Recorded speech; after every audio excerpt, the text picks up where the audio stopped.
Hello and good afternoon, everyone. Welcome to TCPalm's Q&A on the potential impacts of what is now Tropical Storm Isaias and this to the Treasure Coast. It was downgraded at the 5 o'clock hour with 70-mile-per-hour winds, which we'll talk more about in a second, but it is expected to gain strength again back to hurricane. I'm Adam Neal. I'm the editor and news director here at TCPalm and Treasure Coast newspapers. Joining me today is Larry Reisman, our community editor and columnist in New River County, and Gil Smart, the columnist for St. Lucie and Martin counties. And if you're watching this live on Facebook or on YouTube and you have a question, please put it in the comment. We'll try to check them and see if we can answer some questions live. It is a Q&A format, so we want to keep it open.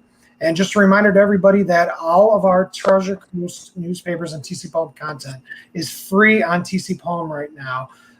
As really a public service to the community so we can get through this together. If you are not a subscriber, I would encourage you to subscribe to support local journalism here year-round. So we'll start off really quickly with a brief update from the 5 o'clock update and where the Treasure Coast stands right now. Gil, how about you give us that update? Sure.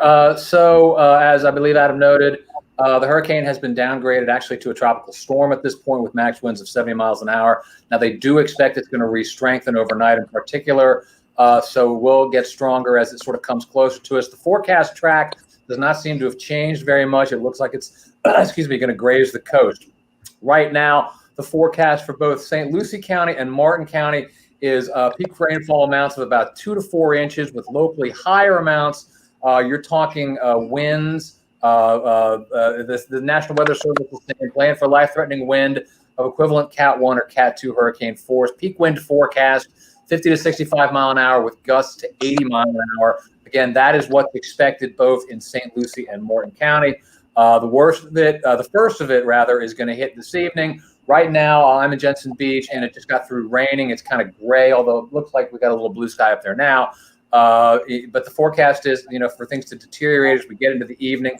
The worst of it is supposed to be tomorrow morning from 5 to 7 a.m. So we're going to start seeing those winds overnight.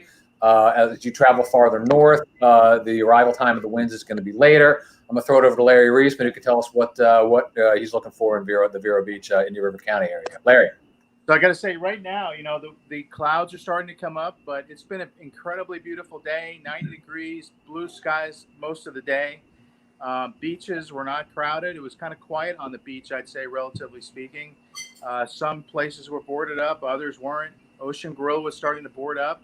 Corey's Pharmacy was already had its shutters up. But in terms of what we can expect, what I'm hearing from Indian River County emergency officials is that they're expecting 40 to 50 mile an hour squalls sometime today, 70 to 80 overnight, 3 to 5 inches coastal rainfall, perhaps less inland.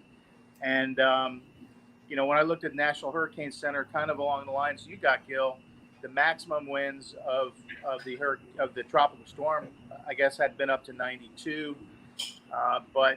And just sort of an interesting thing, if you do follow the National Weather Service, here's a interesting fun fact. If you guys didn't know this, but how to translate knots is what the Weather Service gives you into miles an hour. You take a knot, you multiply it by 1.151, that gives you a mile an hour. So that's how I kind of did some translations today. But they're looking at landfall at 5 a.m. I think, as Adam pointed out, this thing could slow down and intensify a little bit. So I don't think we're completely out of the woods here. But I've got a friend that was over in the Bahamas, and he Facebooked today live from the Bahamas, Northeast Bahamas, Lyford Cay and Freeport, relatively northeast. He was 20 miles from the center of the storm, and there was a boat near him that was showing 40 mile an hour winds at that time. So 20 miles east of the hurricane, or then it was a hurricane. It was only at 40 miles an hour, and again the slow forward motion. And just one other fun fact for the day. Did you know what happened? You know what happened on July 31st, 1715? So almost 305 years to the day. I have no idea, Larry. Tell us. The Spanish fleet that left Cuba was headed up the coast and just offshore of Vero Beach 7 days after it departed Havana. 11 of 12 ships were lost in a storm. So 305 years ago today, or yesterday, we had a big storm. So there you go. Things haven't changed much. Did that's our namesake of the Treasure Coast. That's there you go. Great start, Larry. Larry, did you say beaches in Indian River County were open today? Because they were closed in Martin County. Beach access was restricted. They had sort of like the yellow posts as in the driveways, going to the parking lots. No one was allowed in. Now people were parking across the street and walking over. There were some people who were surfing, but it doesn't sound like that. That was the case in Indian River. I think they announced at some point they were going to be closed, but when I was there, I saw no closing whatsoever at any of the beaches. And it's funny, there weren't a lot of people there. It was a beautiful day out. Weren't a lot of people downtown really eating or shopping or anything like that. It was kind of quiet, which was sort of unusual because, when I'm in town here, on my block, I don't think anybody's got their shutters up. So it's kind of interesting. Although a lot of people now, it's hard to tell because they have hurricane impact windows and they don't put shutters up. So yeah, that was an interesting aspect of in my own neighborhood, for example. I'm going to say maybe half the people have shutters up, and just driving around the Jensen Beach, southern Port St. Lucie area. I don't know how serious people are taking this. It's interesting. I put the question on Facebook last night: who's putting the shutters up, who's not? And almost everybody who responded said they weren't going to put the shutters up. Kind of like, oh, you're not a real Floridian, and it's you don't put them up until it's a Cat 3 sort of thing. But you got stuff blowing around. You don't want it to smash your window, that sort of thing. But people were out and about today. I was out and about. Downtown Jensen Beach was packed. Lures, it's an outdoor bar down there. There must have been 75 people just crowded around. Other bars and restaurants were crowded as well. I was in the Publix in Jensen Beach. It was a normal Saturday, in terms of crowds. Now, there were some stores that had shut down early, that had boarded up, that had put their shutters up. But there was plenty of traffic on the roads. I drove through a number of other neighborhoods, and once again, I'm going to guess maybe half of the homes had shutters up. Larry's point, to Larry's point that, a lot of people have impact glass and they don't have to worry about putting shutters up, so that doesn't necessarily mean only half the people are, prepared if we get worse winds than we're expecting. But, in general, I did not perceive that people in this neck of the woods were overly concerned. Concerned, yes. Watching it, following the forecast, absolutely. But freaking out, going crazy, no. Even though it's important to talk here about the fact that the national media, the Weather Channel in particular, has been hyping this storm, calling it COVID-cane 2020. This is COVID-cane 2020. And apparently this is going to be some huge disaster because of the virus and the hurricane together, that sort of thing. So I'm getting friends calling me from up north saying, what's going on? What's going on with COVID-cane? Not much. So interesting that you all are talking about shutters, because that was probably one of the biggest questions that we received early on. Should we put up shutters? It's one of those. And it might be a Cat 1. Is it worth putting up the shutters? Back leaving last year with Dorian, when we were looking at a possible Cat 5 or Cat 4 hurricane, most everybody put up the shutters. It was kind of a no-brainer. So this was kind of one of those, well, I'm not sure. And from what it looks like, and I hate to jinx us, but hopefully the good news is the percentage of a chance for us to get hurricane force winds, again, that's 75 plus mile per hour winds, are less than 10%. So that is a great news for us. And as one of our commenters just asked us, and I'll show it here, Lori was asking, what are the chances of it strengthening in the next few hours? The chances are good. The forecasters are saying that it was disorganized at 5 o'clock. That's why they downgraded it, but they do expect it to go back up to hurricane strength. However, all the tracks are staying right offshore. Hopefully they won't do that wibble wobble that we know hurricanes do. They don't go in a straight line. They kind of shift left and right as they go up. Again, another reason why Hurricane Dorian, we didn't see those effects, because it just wobbled a little bit to the east and it was far away from us. So that's that answer for the strengthening in the next few hours. The question that I'm seeing a lot too, that we're getting specifically here on the Treasure Coast, is what Scott asked us, is what's the time frame the storm will pass by the Treasure Coast? He's asking about Sebastian and Vero, but why don't we start, Gil, with you? What are you seeing? What are you hearing about when we are really going to start seeing it, starting at Jensen, and then we'll go all the way up to Vero? Yeah, Martin County is going to start seeing some heavier winds here this evening yet. So what I saw, the 5 o'clock forecast from the National Hurricane Center, said the arrival time of some of the winds is going to be like 8, 9 o'clock. It's kind of breezy out there now.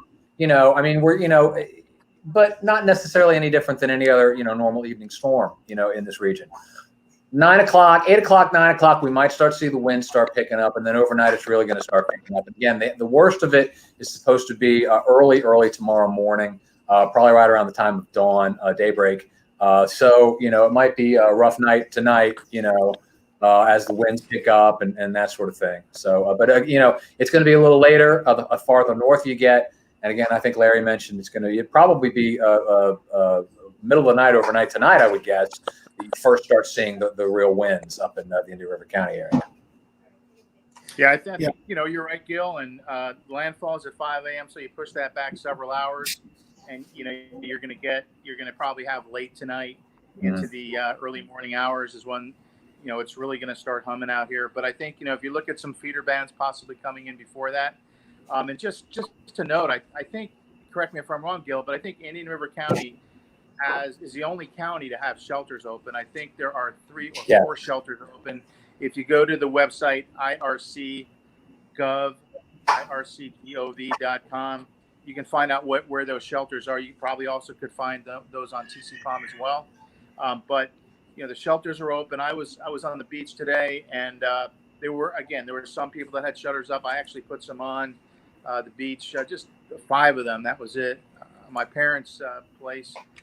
But I didn't see many up, and so it should be interesting. That again, landfall up in Indian River County is looking to be about 5 a.m. So, yeah, Indian River County is the only county on the Treasure Coast that has shelters open, and they've been very stringent about telling people, look, you got it, social distancing. Obviously, this is a concern. If you're going to have the shelters open, and if this storm was worse than it looks like it's going to be, obviously with the virus still out there, that was a major concern of people. How do you operate a hurricane shelter and ensure everyone keeps their social distance? Ensure. Do you not let people in if they don't show up with a mask, that sort of thing? So Indian River County officials have been sort of stressing those precautions. But again, Martin and St. Lucie County do not have hurricane shelters open. Thanks for that information, Scott. And that's the Flick is the Freshman Learning Center in Vero Beach. Yeah, so thanks, guys. So now the big question too, not only is wind, but rain is with hurricanes, and we've been asked again over and over of how much rain should we expect, especially if you look back at some of the storms like Tropical Storm Faye, which I believe was 2008, that really drenched our area with 15 plus inches of rain. What type of rain are we looking for over here? And it doesn't look like much. So Gil and Larry, what have you guys heard? Right now, the National Weather Service is saying 2 to 4 inches in both Martin and St. Lucie counties. Again, locally higher amounts. It's raining. It's actually pouring right now here in Jensen Beach. Might be some of the first of the feeder bands. So when it's all said and done, again, some of the locally heavy downpours, you could get another couple inches. We could see in some parts of the Treasure Coast maybe around 6 inches of rain. Going to be an issue in places like Hope Sound. For those of you who live in the Martin County area, you might know the fact that there's some areas in Hope Sound that have been flooded out very recently due to some really heavy storms. If we start seeing really heavy downpours in those areas, there might be similar issues. You might have more neighborhoods underwater and more people's homes underwater. 2 to 4 inches is a lot of rain, but obviously we've seen bigger, rain events than that. And TCPalm has a story, if anybody wants to check it out here, on what roads to look to avoid when you get heavy downpours. There are some roads that are notorious throughout the Treasure Coast for flooding pretty quickly. So if you're interested on that or you want to be wary about that, check out TCPalm, look for that story. Yeah, I heard earlier today, I was going to say, I heard Indian River, last I checked, said 3 to 5 inches on the coast, less inland. But late this morning, or about noontime, I heard Howard Tipton, the St. Lucie County administrator. I saw him at a little press conference they had down there. He thought this would be more of a water event, a rain event, than a wind event. And he was urging people that live, say, on the beach in some of the low-lying areas, if they had 2 stories, to move things off the first floor to the second floor, just in case.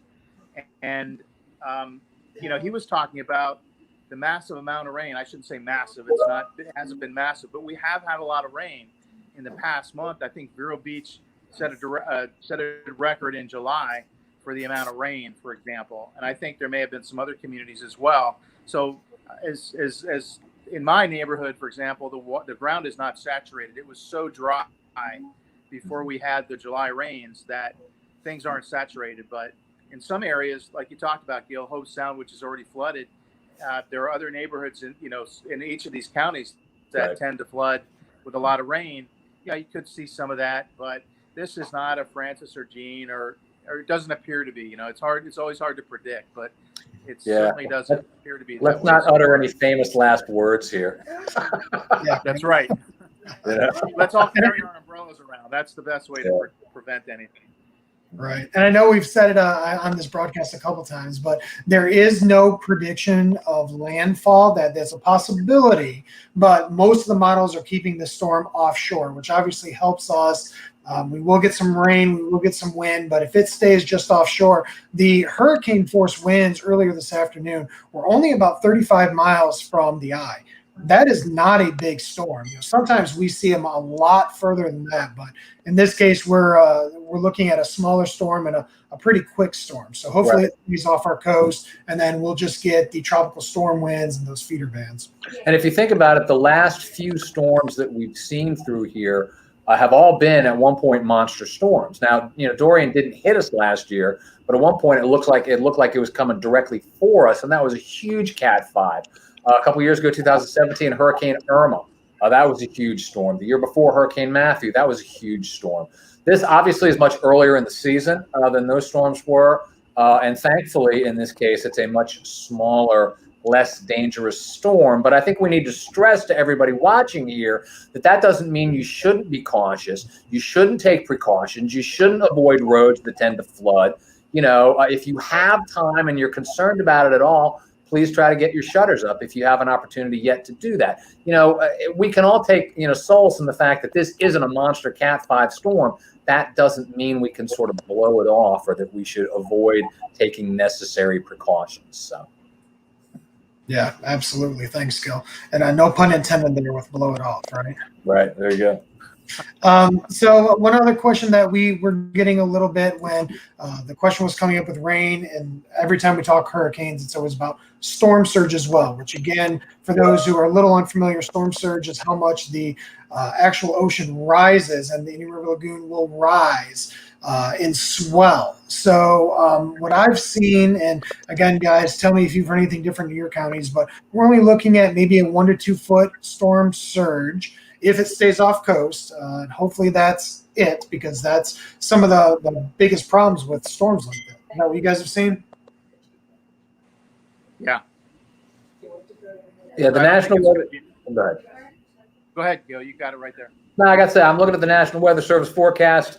Peak storm surge inundation, the potential for 2 to 4 feet above ground somewhere within surge-prone areas. Through Sunday evening, potential for storm surge flooding greater than 3 feet above ground. That hasn't changed much from previous forecasts. That's about where it's going to max out. Again, that's the same for St. Lucie and Martin counties. I'm not sure if the situation is different in Indian River County. I do not have that report up, but it sounds like they're saying maybe a max of around 3 feet. Yeah, and I think the biggest issue with that, based upon history, might be, the areas that have recently been renourished with sand or pumped sand onto the beach. Or pumped onto the beach. I was up at JC Park in Con Beach today, up in Vero, and there's very little growth in the dunes. The county planted, sea oats and things like that in early in the year, January, February. I can't remember exactly when they finished the renourishment. It might have been late last year, but it hasn't been there long. There has been some erosion already, but without that planting, and even with the planting, I'm sure there's going to be some high seas, rough seas, and there's going to be some erosion, most likely, as there has been in most of these storms, and even in northeasters, or just thunderstorms, severe thunderstorms. So we could be looking at some erosion. Hopefully, nothing that will, devastate a boardwalk or a road or anything, or a house. But you just never know. You think bathtub beach and stuff like that. Those are like prone areas. So. And some of our staffers were commenting yesterday, there have been a lot of sea turtles nesting on our beaches. Now, there have been a lot of hatchlings out.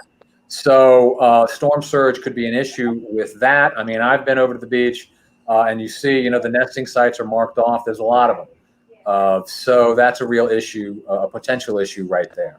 So. Yeah. Yep.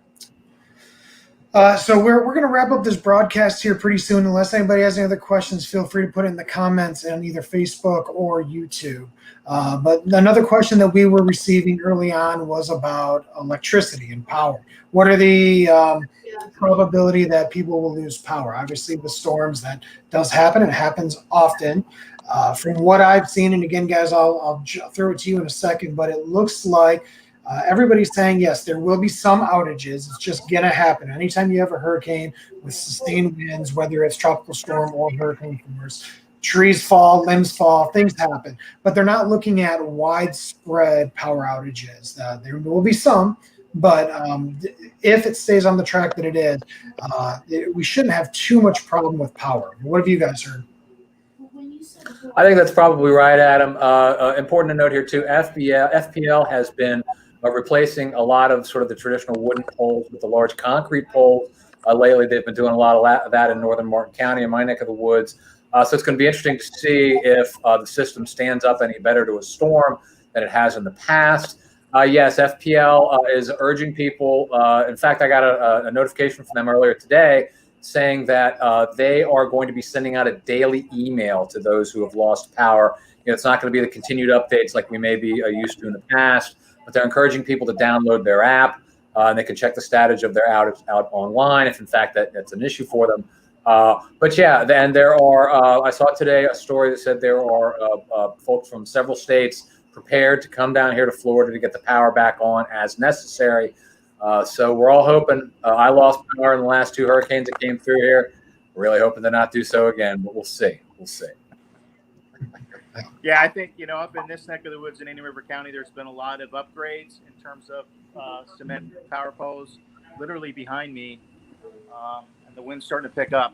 But a lot of upgrades. Interesting, in the city of Vero Beach, I can't remember last year, Adam, but, the city of Vero Beach used to have its own electric department. Now Florida Power and Light has it. So it'll be interesting to see how that fares in the city of Vero Beach. I was out today and I saw some upgrades that apparently had occurred there too, in the city limits. So it's be interesting to see how the power holds out. Hopefully we'll do well with all the upgrades. Yeah, absolutely. And one last question I saw pop in from Facebook asking about not anticipating it to stall out. I have not seen anything that they're expecting the storm to stall. It can. Obviously, it's been slowing down because as we were looking yesterday, at this time, we were supposed to be looking at some of the worst winds and when it was coming through. But now it looks like it's going to be more tomorrow morning. So it's slowed down, but I don't think they're expecting it to stall. At least I haven't seen anything like that. You guys? No, forward progress had dropped. It's dropped to about 10 mile an hour northwest. So it's crawling at this point. So, but no, I haven't seen anything that said it's going to sort of sit here. Again, if you remember Dorian last year, where it sat over the Bahamas, sat over the Abacus Islands, it just stopped basically.